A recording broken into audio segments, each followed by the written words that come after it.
Então vamos lá então iniciar a nossa aula, que nós vamos falar da Lei Complementar 840. Observe que essa Lei Complementar número 840, ela é o Estatuto dos Servidores Civis do DF. E para você que é fora do DF, é importante entender que nós temos 26 estados e um Distrito Federal. O DF é como se fosse um estado, mas ele não é um estado, porque no estado, por exemplo, onde você está assistindo esse vídeo, lá tem poder judiciário.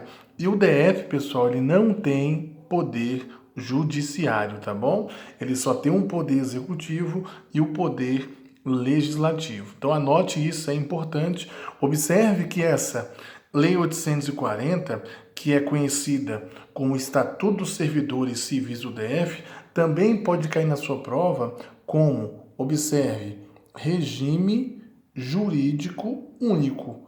É o regime jurídico único, que significa a mesma coisa que a Lei Complementar 840. É o Estatuto do Servidor, é a Lei 840. E observe, então, que essa Lei Complementar 840, ela vai ser o diploma normativo, vai ser a lei mais importante que guarda os principais direitos, deveres e responsabilidades aplicados ao servidor. Observe que essa Lei Complementar 840, ela não se aplica aos políticos em geral, não se aplica aos políticos em geral, porque na verdade os políticos eles não são servidores, eles são membros. Não se aplica aos militares, porque eles têm estatuto próprio, não se aplica aos servidores do TJ-DFT, por quê? Porque o DF não tem poder judiciário, e não se aplica aos empregados públicos. Tá bom? É importante que você anote isso. Então, essa lei complementar, qual o alcance dela, abençoado? Ora, essa lei complementar 840, ela abrange os servidores da administração direta, da fundação pública e autarquia. Vou dar uma aula de direito, você vai acompanhar comigo o que é administração direta e também o que é administração indireta. Mas por enquanto eu só quero que você guarde que a lei complementar ela é aplicada aos servidores da administração direta, que compreende os órgãos, que no caso do DF nós temos como exemplo a governadoria do DF e as secretarias. Então esses guerreiros que estão aí na luta, no combate, no fronte aí da batalha contra o coronavírus, os médicos, enfermeiros e técnicos da Secretaria de Saúde, eles são servidores regidos pela Lei 840. Observe que na fundação pública e autarquia, dar-te-ei um exemplo de fundação pública no DF. Olha só, eu não sei se você ouviu falar da Hemocentro. Hemocentro é Doe Sangue, Doe Vida. Fundação Hemocentro de Brasília é uma fundação pública onde a maioria dos seus agentes públicos são os servidores. Observe que no Detran também, que está trabalhando diariamente, eles estão regidos pela Lei Complementar 840, tá bom? Então essa Lei 840, preste atenção, ela não é aplicável aos empregados públicos da sociedade de economia e empresa pública. Lá no BRB, por exemplo, que é uma sociedade de economia mista, eu tenho um empregado público e não servidor. Numa empresa pública do DF, Terracap, olha só a fotinha aí da Terracap.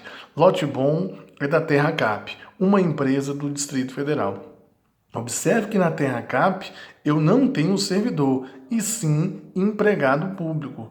Então, cuidado, se cair na sua prova que a Lei Complementar 840 ela é aplicável aos servidores de toda a administração pública do DF, isso vai dar errado, porque a Lei Complementar 840 ela não se aplica aos empregados públicos da sociedade de economia mista, não se aplica aos policiais militares e bombeiros militares, não se aplica aos políticos em geral, não se aplica aos servidores do TJ-DFT e nem tampouco aos empregados públicos. Mas só reforçando uma coisa importante, observe que o poder legislativo do DF, eu tenho a Câmara Legislativa do DF, tá bom? Onde os seus membros são agentes políticos, mas eu tenho servidores que fazem concurso, e eu tenho também o Tribunal de Contas do DF, que são órgãos independentes, relativamente autônomos, tem uma classificação deles aí. Mas observa que quem faz concurso para a Câmara Legislativa e o Tribunal de Contas também são regidos pela Lei Complementar 840. Então essa introdução aqui, ela serve para a gente visualizar o que diz o artigo 1º da Lei 840, que diz o seguinte, que a lei complementar ela se aplica aos servidores públicos civis dos órgãos da administração direta, inclusive os relativamente autônomos, e aos agentes públicos da fundação pública e autarquia. Então esse resumão aqui é para a gente tentar visualizar o que objetivamente é aplicável na Lei 840. Tranquilo? Agora, continuando a nossa aula, nós vamos falar de cargo público e de servidor. Cuidado que servidor é uma pessoa legalmente investida em cargo público. Então, tem um conceito na Lei Complementar 840 que você pode visualizar que na Lei 840, nesse artigo aí, diz que servidor é uma pessoa legalmente investida em cargo público, tá bom? E anote que o dia do servidor é o dia 28 de outubro, tá bom? Dia do servidor é o dia 28 de outubro. Muito bem. Ora, já o cargo público, este cargo público ele é definido em lei, ele é extinto por lei e ele é acessível a todos os brasileiros. Então, olha só, cuidado que este cargo público, vou colocar de lápis aqui, ele é definido em lei, ele é extinto por lei e ele é acessível a todos os brasileiros, tá bom? Este cargo público, guarde isso, ele pode ser preenchido de duas formas. Ele pode ser de um provimento efetivo ou comissionado. Observe que o cargo público de provimento efetivo, ele é mediante concurso público, muito bom. E este concurso público, ele é diferente do ingresso do servidor comissionado, porque o comissionado ele ingressa mediante livre nomeação e exoneração, ou seja, ad nutum, livre nomeação e exoneração. Tá bom? Olha só, tome cuidado. O efetivo, ele ingressa mediante concurso e ele faz este concurso público, ele é de provas ou provas e títulos. Cuidado com isso na prova, porque eles colocam na prova que o concurso é de provas e títulos. Não, aí você vai guardar. Ele é de P ou PT. Ele é de provas ou provas e títulos, tá bom? Diferentemente do cargo comissionado, que o ingresso é mediante livre nomeação e exoneração, tá bom? Olha só, não misture as leis, tá? Lá na Lei 8.112 ou no seu estado, você deve lembrar que o servidor efetivo tem a carga horária de 40 horas semanais, não é isso? Mas tome cuidado, a carga horária semanal máxima do servidor efetivo aqui no DF é de 30 horas, podendo optar para 40. Cuidado! Então, salvo disposição legal e contrária, diz o artigo 57 da Lei 840, a carga horária semanal máxima do servidor efetivo é de 30 horas, podendo optar para 40. Então, se colocar na prova que é de direto de 40 horas semanais, você vai ver que está errado. E é no mínimo 6 e no máximo 8 horas por jornada. Beleza? Agora veja, o servidor comissionado que ingressa mediante livre nomeação, ele tem uma carga horária semanal em regra de 40 horas.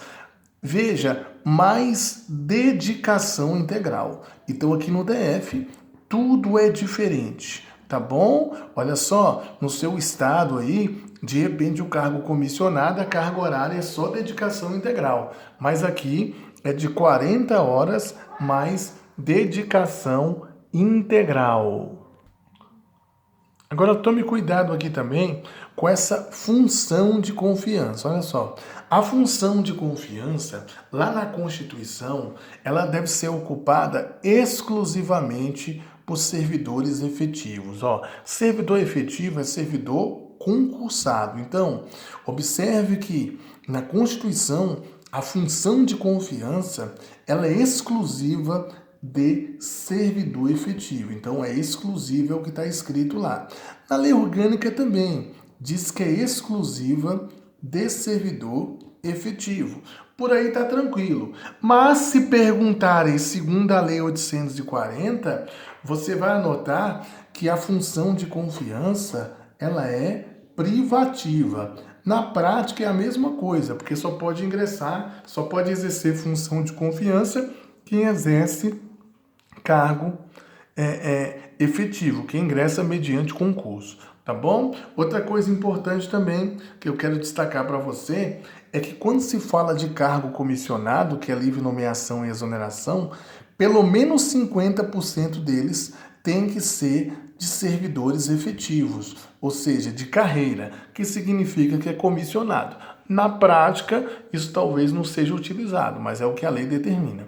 Observe também que para o cargo comissionado e para a função de confiança, eles exercerão atribuições exclusivas de direção, chefia e assessoramento, tá bom?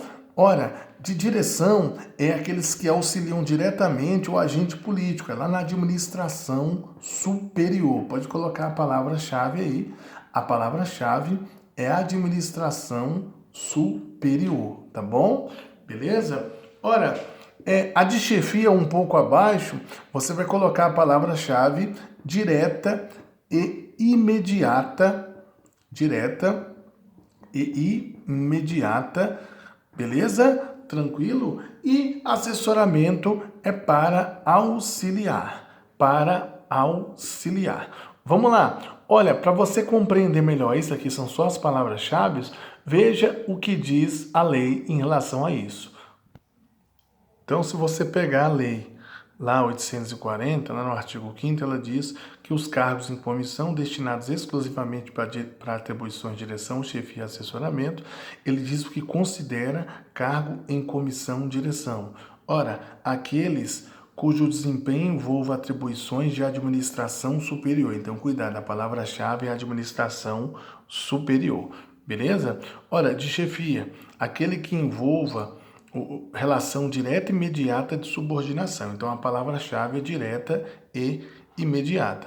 E de assessoramento, aqueles cujas atribuições sejam para auxiliar os detentores de mandato eletivo, os ocupantes de cargo vitalício e os ocupantes de cargo de direção ou de chefia. Tá bom? Igual, por exemplo, você vai auxiliar ali um deputado, depois você vai auxiliar um juiz que exerce um cargo vitalício, e depois você vai auxiliar aquele chefe que é diretor ou chefe, tá bom? Beleza? E muito importante também você guardar que para ocupar a função de confiança ou cargo comissionado, ele tem que ter a ficha limpa e também é vedado o nepotismo, beleza?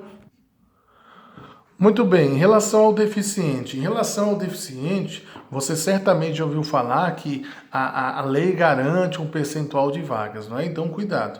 A lei garante, na verdade, o direito de inscrição ao portador de deficiência. E não é qualquer deficiente, é uma deficiência compatível com as atribuições do cargo.